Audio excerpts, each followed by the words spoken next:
जेव्हा त्या मीटिंग घेतली लाभ आपल्या यामध्ये जे लाभार्थी त्याच्यामध्ये इलिजिबल आहे, पात्र आहे, त्या लाभार्थ्यांना आपला पहिले प्रायोरिटी घ्या. म्हणजे काय, 10 अर्ज आले, 10 पैकी आपले 9 पात्र असतील, 9 पात्र लोकांना त्या दिवशी आपण त्या ठिकाणी बेनिफिट देण्याचा लाभ देऊ शकणार आहोत. आता हे करत असताना आज येण्याचं कारण काय आहे? कार्यक्रम 7 तारखेला आहे. तर आज येण्याचा उद्देश एवढाच आहे की कार्यक्रमाच्या दिवशी डायरेक्ट आपला अर्ज घेऊन लाभ देणं शक्य होणार नाही आपल्याला. त्यामुळे आज आपण यासाठी आलो की आजपासून आपल्याला जे जे लाभ बेनिफिशरी आहेत, ज्याला आवश्यकता आहे सर्टिफिकेटची किंवा आमदाराची, दाखल्याची, निर्माणची, त्याची माहिती आपल्याला, त्याचे अर्ज आपल्याला संकलित करायचे. आता या ठिकाणी वेगवेगळे कर्मचारी आता या ठिकाणी डिपार्टमेंटचे असतील, ग्रामपंचायतचे असतील, त्याच्यानंतर आरोग्य विभागाचे आहेत, आशा आहे, अंगणवाडी आहे, सगळ्यांच्या माध्यमातून आपल्याला कार्यक्रम निश्चितपणे पार पाडायचा. तुमच्या सूचना काय असतील आम्ही त्या निश्चितपणे आपण ऐकून घेणार आहोत. आपल्याला ते म्हणजे तुम्ही करायचं, समाज साधून आपल्याला त्याच्यामध्ये पुढे जाण्याचा प्रयत्न आपल्याला करायचा. तर बेजर तुम्हाला परत रिपीट करतो.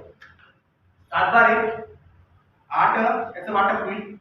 दुरुस्त्या असतील, ज्या दुरुस्त्या आपल्याला करायला काही अडचण नाही अशा दुरुस्त्या पण आपण त्या ठिकाणी करणार आहोत. किती मायनर मेजर दुरुस्त्या असतील किंवा कोड पॅटर्न असेल त्याच्यामध्ये प्रलंबित ठिकाणी आपल्या थोडीशी अडचण.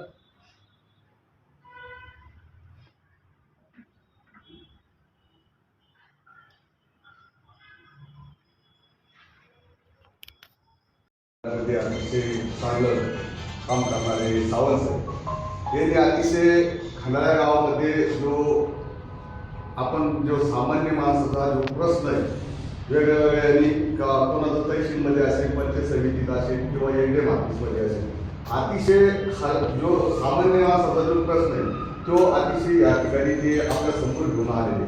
आणि जो मी कार्यक्रम 7 तारखेला साहेब तुम्ही म्हणताय की तो अतिशय राठोड साहेब असतील जे जे नेमलेले अतिशय बारीकीने त्या गोष्टी, म्हणजे तुमच्यापेक्षाही आम्ही एक सामाजिक काम करीत असताना आमची मोठी जबाबदारी त्या ठिकाणी ग्रामपंचायत असेल किंवा आमच्यासारखे कार्यकर्ते असेल, वेगळ्या वेगळ्या क्षेत्रात काम करणारे असेल, आमची मोठी जबाबदारी आहे की अतिशय आदिवासीचं एसटीचं सर्टिफिकेट असेल, मानवरास्ता असेल, या बारीक ज्या गोष्टी आपण तहसीलमध्ये, पंचायत समितीत याच्यात चक्र मारण्यापेक्षा अतिशय आपल्या दारातून त्या गोष्टी घेऊन साहेब त्या ठिकाणी आलेले.